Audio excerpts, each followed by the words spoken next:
Fresh হয়ে যাবো তার আগে এই যে একটু রান্না বান্না সেরে নিচ্ছিলাম, কারণ এটা হচ্ছে লোট্টা মাছ রান্না করব। আর লোট্টা মাছটা বেশ অনেকদিন ফ্রিজে হয়ে গেছে, মা পাঠাইছিল, কিন্তু আমাদের খাওয়ার সময় হচ্ছিল না। তো যেহেতু কাজ কাম একটু এলোমেলো হয়ে গেছে, তো এইটা একটু বুনা বুনা করলে খেলে বেশ ভালো লাগবে দুপুরবেলা।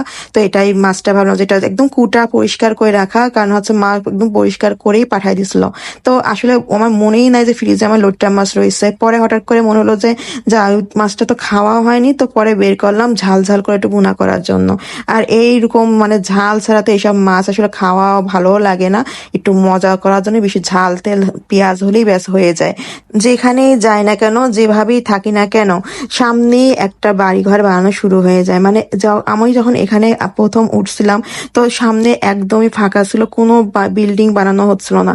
কিন্তু যে আসছে ওই মাস থেকেই ব্যাস শুরু হয়ে গেছে কাজ কাম চালু। তো ওইটার গুলোর জন্য না আমার বাসাতে এত পরিমাণে